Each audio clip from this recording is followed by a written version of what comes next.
यथार्थ मोक्ष।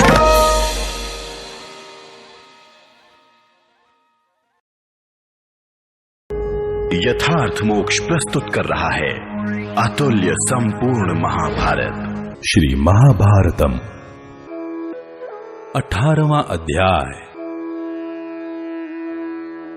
देवताओं और दैत्यों द्वारा अमृत के लिए समुद्र का मंथन, अनेक रत्नों के साथ अमृत की उत्पत्ति और भगवान का मोहिनी रूप धारण करके दैत्यों के हाथ से अमृत ले लेना। उग्र श्रवाजी कहते हैं, शौनक जी, तदनंतर संपूर्ण देवता मिलकर पर्वत श्रेष्ठ मंदराचल को उखाड़ने के लिए उसके समीप गए। वह पर्वत श्वेत मेघ खंडों के समान प्रतीत होने वाले गगनचुंबी शिखरों से सुशोभित था। सब ओर फैली हुई लताओं के समुदाय ने उसे आच्छादित कर रखा था। उस पर चारों ओर भांति भांति के विहंगम कलरव कर रहे थे। बड़ी बड़ी दाढ़ों वाले व्याघ्र, सिंह आदि अनेक हिंसक जीव वहां सर्वत्र भरे हुए थे। उस पर्वत के विभिन्न प्रदेशों में किन्नरगण, अप्सराएं तथा देवता लोग निवास करते थे। उसकी ऊंचाई 11,000 योजन थी और भूमि के नीचे भी वह उतने ही सहस्र योजनों में प्रतिष्ठित था। जब देवता उसे उखाड़ न सके तब वहां बैठे हुए भगवान विष्णु और ब्रह्मा जी से इस प्रकार बोले, आप दोनों इस विषय में कल्याणमयी उत्तम बुद्धि प्रदान करें और हमारे हित के लिए मदराचल पर्वत को उखाड़ने का यत्न करें। उग्र श्रवाजी कहते हैं, भृगुनंदन, देवताओं के ऐसा कहने पर ब्रह्मा जी सहित भगवान विष्णु ने कहा, तथास्तु। तदनंतर जिनका स्वरूप मन, बुद्धि एवं प्रमाणों की पहुंच से परे है, उन कमल नयन भगवान विष्णु ने नागराज अनंत को मंदराचल उखाड़ने के लिए आज्ञा दी। जब ब्रह्मा जी ने प्रेरणा दी और भगवान नारायण ने भी आदेश दे दिया, तब अतुल पराक्रमी अनंत उठकर उस कार्य में लगे। ब्रह्मन, फिर तो महाबली अनंत ने जोर लगाकर गिरिराज मंदराचल को वन और वनवासी जंतुओं सहित उखाड़ लिया। तत्पश्चात देवता लोग उस पर्वत के साथ समुद्र तट पर उपस्थित हुए और समुद्र से बोले, हम अमृत के लिए तुम्हारा मंथन करेंगे। यह सुनकर जल के स्वामी समुद्र ने कहा, यदि अमृत में मेरा भी हिस्सा रहे तो मैं मंदराचल को घुमाने से जो भारी पीड़ा होगी उसे सह लूंगा। तब देवताओं और असुरों ने समुद्र तल में स्थित कच्छपराज से कहा, भगवान, आप इस मंदराचल के आधार बनिए। तब कच्छपराज ने तथास्तु कहकर मंदराचल के नीचे अपनी पीठ लगा दी। देवराज इंद्र ने उस पर्वत को वज्र द्वारा दबाए रखा। ब्राह्मण, इस प्रकार पूर्व काल में देवताओं, दैत्यों और दानवों ने मंदराचल को मथानी और वासुकी नाग को डोरी बनाकर अमृत के लिए जलनिधि समुद्र को मथना आरंभ किया। उन महान असुरों ने नागराज वासुकी के मुख भाग को दृढ़तापूर्वक पकड़ रखा था और जिस ओर उसकी पूंछ थी उधर संपूर्ण देवता उसे पकड़कर खड़े थे। भगवान अनंत देव उधर ही खड़े थे जिधर भगवान नारायण थे। वे वासुकी नाग के सिर को बार बार ऊपर उठाकर झटकते थे। तब देवताओं द्वारा बार बार खींचे जाते हुए वासुकी नाग के मुख से निरंतर धुएं तथा आग की लपटों के साथ गर्म गर्म सांसें निकलने लगी। वे धूम समुदाय बिजलियों सहित मेघों की घटा बनकर परिश्रम एवं संताप से कष्ट पाने वाले देवताओं पर जल की धारा बरसाते रहते थे। उस पर्वत शिखर के अग्रभाग से संपूर्ण देवताओं तथा असुरों पर सब ओर से फूलों की वर्षा होने लगी। देवताओं और असुरों द्वारा मंदराचल से समुद्र का मंथन होते समय वहां महान मेघों की गंभीर गर्जना के समान जोर जोर से शब्द होने लगा उस समय उस महान पर्वत के द्वारा सैकड़ों जलचर जंतु पिस गए और खारे पानी के उस महासागर में विलीन हो गए। मंदराचल ने वरुणालय तथा पाताल तल में निवास करने वाले नाना प्रकार के प्राणियों का संहार कर डाला।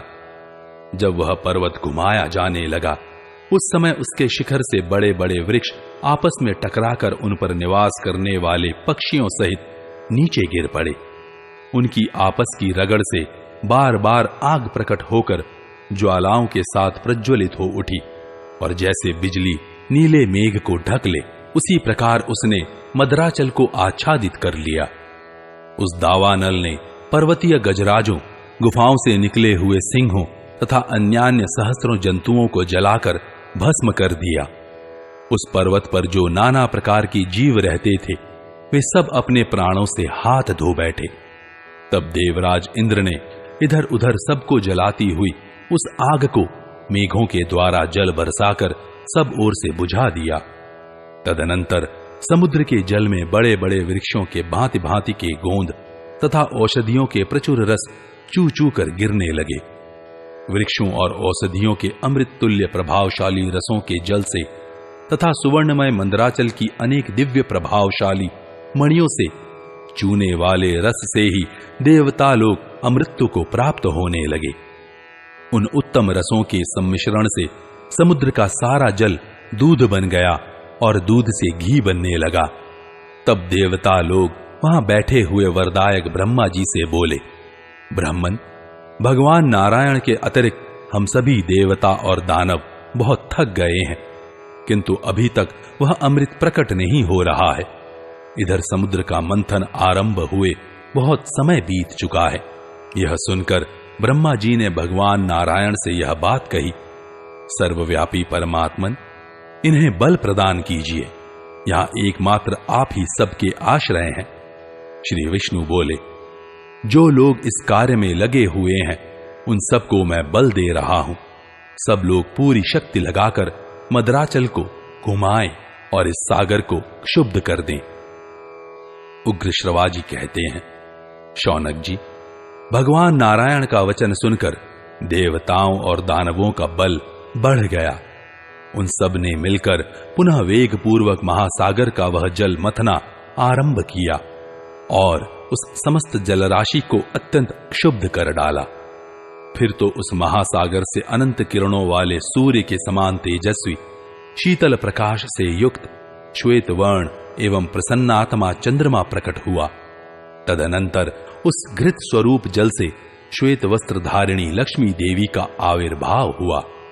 इसके बाद सुरा देवी और श्वेत अश्व प्रकट हुए। फिर अनंत किरणों से समुज्वल दिव्य कौस्तुभ मणि का उस जल से प्रादुर्भाव हुआ, जो भगवान नारायण के वक्ष स्थल पर सुशोभित हुई। ब्रह्मन महामुने, वहां संपूर्ण कामनाओं का फल देने वाले पारिजात वृक्ष एवं सुरभि गौ की उत्पत्ति हुई। फिर लक्ष्मी, सुरा, चंद्रमा तथा मन के समान वेगशाली उच्चय श्रवा घोड़ा, ये सब सूर्य के मार्ग आकाश का आश्रय ले जहां देवता रहते हैं उस लोक में चले गए। इसके बाद दिव्य शरीरधारी धनवंतरी देव प्रकट हुए। वे अपने हाथ में श्वेत कलश लिए हुए थे, जिसमें अमृत भरा था। यह अत्यंत अद्भुत दृश्य देखकर दानवों में अमृत के लिए कोलाहल मच गया। वे सब कहने लगे, यह मेरा है, यह मेरा है। तत्पश्चात श्वेत रंग के 4 दांतों से सुशोभित विशालकाय महानाग ऐरावत प्रकट हुआ, जिसे वज्रधारी इंद्र ने अपने अधिकार में कर लिया। तदनंतर अत्यंत वेग से मथने पर कालकूट महाविष उत्पन्न हुआ। वह धूम युक्त अग्नि की भांति एकाएक संपूर्ण जगत को घेर कर जलाने लगा। उस विष की गंध सूंघते ही त्रिलोकी के प्राणी मूर्छित हो गए। तब ब्रह्मा जी के प्रार्थना करने पर भगवान श्री शंकर ने त्रिलोकी की रक्षा के लिए उस महान विष को पी लिया। मंत्र मूर्ति भगवान महेश्वर ने विषपान करके उसे अपने कंठ में धारण कर लिया। तभी से महादेव जी नीलकंठ के नाम से विख्यात हुए, ऐसी जनश्रुति है। ये सब अद्भुत बातें देखकर दानव निराश हो गए और अमृत तथा लक्ष्मी के लिए उन्होंने देवताओं के साथ महान वैर बांध लिया। उसी समय भगवान विष्णु ने मोहिनी माया का आश्रय ले मनोहारिणी स्त्री का अद्भुत रूप बनाकर दानवों के पास पदार्पण किया। समस्त दैत्यों और दानवों ने उस मोहिनी पर अपना हृदय निछावर कर दिया। उनके चित्त में मूढ़ता छा गई, अतः उन सब ने स्त्री रूपधारी भगवान को वह अमृत सौंप दिया। भगवान नारायण की वह मूर्तिमती माया हाथ में कलश लिए अमृत परोसने लगी। उस समय दानवों सहित दैत्य पंगत लगाकर बैठे ही रह गए, परंतु उस देवी ने देवताओं को ही अमृत पिलाया, दैत्यों को नहीं दिया। इससे उन्होंने बड़ा कोलाहल मचाया। इस प्रकार श्री महाभारत आदि पर्व के अंतर्गत आस्तिक पर्व में अमृत मंथन विषयक 18वां अध्याय पूरा हुआ। 19वां अध्याय देवताओं का अमृतपान, देवासुर संग्राम तथा देवताओं की विजय। उग्र श्रवाजी कहते हैं, अमृत हाथ से निकल जाने पर दैत्य और दानव संगठित हो गए और उत्तम उत्तम कवच तथा नाना प्रकार के अस्त्र शस्त्र लेकर देवताओं पर टूट पड़े। उधर अनंत शक्तिशाली नर सहित भगवान नारायण ने जब मोहिनी रूप धारण करके दानवेंद्रों के हाथ से अमृत लेकर हड़प लिया, तब सब देवता भगवान विष्णु से अमृत ले लेकर पीने लगे, क्योंकि उस समय घमासान युद्ध की संभावना हो गई थी। जिस समय देवता उस अभीष्ट अमृत का पान कर रहे थे, ठीक उसी समय राहु नामक दानव ने देवता रूप से आकर अमृत पीना आरंभ किया। वह अमृत अभी उस दानव के कंठ तक ही पहुंचा था कि चंद्रमा और सूर्य ने देवताओं के हित की इच्छा से उसका भेद बतला दिया। तब चक्रधारी भगवान श्री हरि ने अमृत पीने वाले उस दानव का मुकुट मंडित मस्तक चक्र द्वारा बलपूर्वक काट दिया। चक्र से कटा हुआ दानव का महान मस्तक पर्वत के शिखर सा जान पड़ता था। वह आकाश में उछल उछलकर अत्यंत भयंकर गर्जना करने लगा, किंतु उस दैत्य का वह धड़ धरती पर गिर पड़ा और पर्वत, वन तथा द्वीपों सहित समूची पृथ्वी को कपाता हुआ तड़फड़ाने लगा। तभी से राहु के मुख ने चंद्रमा और सूर्य के साथ भारी एवं स्थायी वैर बांध लिया। इसीलिए वह आज भी दोनों पर ग्रहण लगाता है। भगवान श्री हरि ने भी अपना अनुपम मोहिनी रूप त्याग कर नाना प्रकार के भयंकर अस्त्र शस्त्रों द्वारा दानवों को अत्यंत कंपित कर दिया। फिर तो क्षार सागर के समीप देवताओं और असुरों का सबसे भयंकर महासंग्राम छिड़ गया। दोनों दलों पर सहस्त्रों तीखी धार वाले बड़े बड़े भालों की मार पड़ने लगी। तेज नोक वाले तोमर तथा भांति भांति के शस्त्र बरसने लगे। भगवान के चक्र से छिन्न भिन्न तथा देवताओं के खड्ग, शक्ति और गदा से घायल हुए असुर मुख से अधिकाधिक रक्त वमन करते हुए पृथ्वी पर लौटने लगे। उस समय तपाए हुए सुवर्ण की मालाओं से विभूषित दानवों के सिर भयंकर पट्टिशों से कटकर निरंतर युद्ध भूमि में गिर रहे थे। वहां खून से लथपथ अंग वाले मरे हुए महान असुर जो समर भूमि में सो रहे थे, केरु आदि धातुओं से रंगे हुए पर्वत शिखरों के समान जान पड़ते थे। संध्या के समय जब सूर्य मंडल लाल हो रहा था, एक दूसरे के शस्त्रों से कटने वाले सहस्त्रों योद्धाओं का हाहाकार इधर उधर सब ओर गूंज उठा। उस सम्रांगण में दूरवर्ती देवता और दानव लोहे के तीखे परिघों से एक दूसरे पर चोट करते थे और निकट आ जाने पर आपस में मुक्का मुक्की करने लगते थे।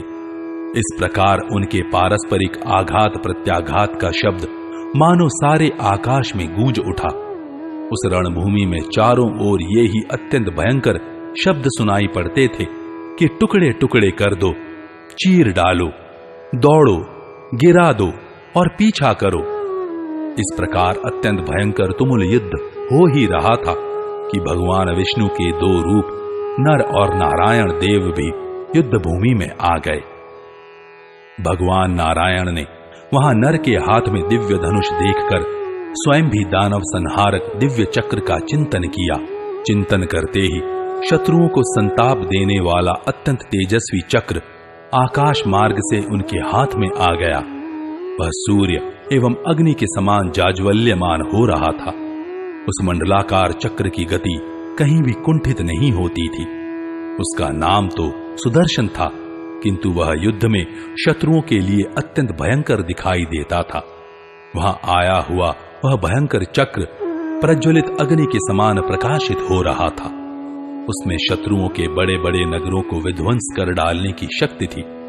हाथी की सूंड के समान विशाल भुजदंड वाले उग्र वेगशाली भगवान नारायण ने उस महातेजस्वी एवं महाबलशाली चक्र को दानवों के दल पर चलाया।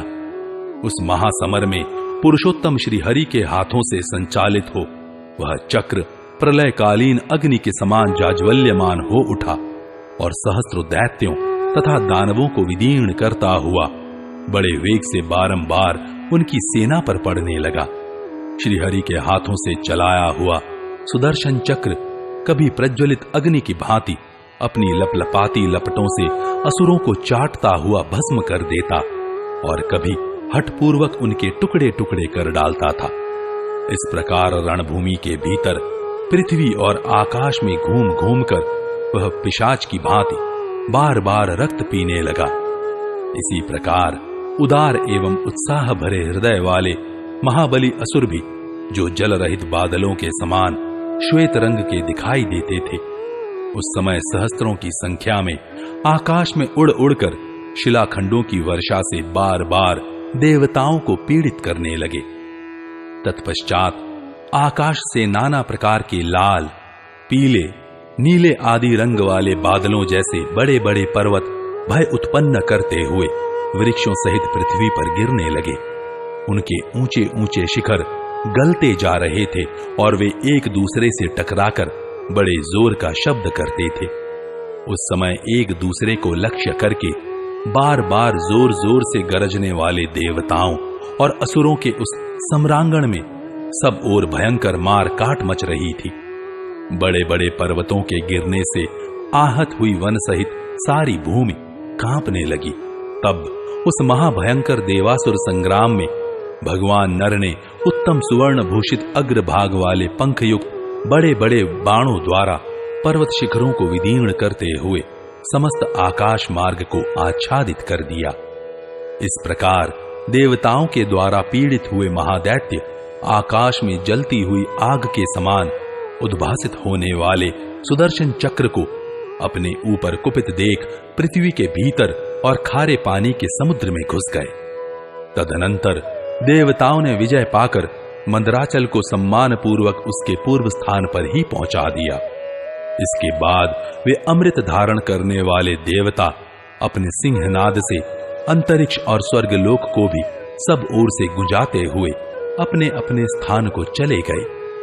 देवताओं को इस विजय से बड़ी भारी प्रसन्नता प्राप्त हुई। उन्होंने उस अमृत को बड़ी सुव्यवस्था से रखा। अमरों सहित इंद्र ने अमृत की वह निधि किरीटधारी भगवान नर को रक्षा के लिए सौंप दी।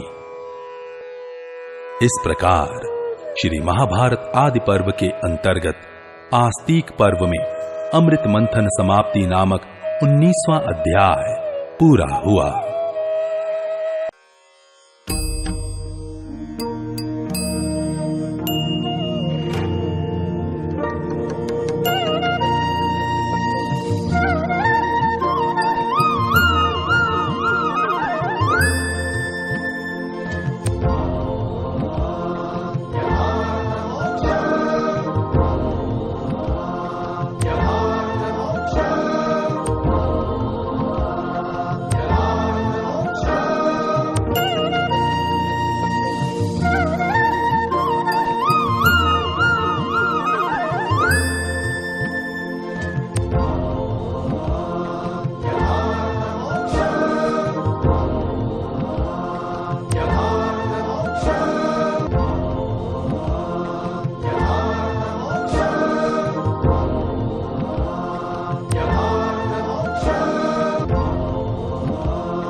यथार्थ मोक्ष।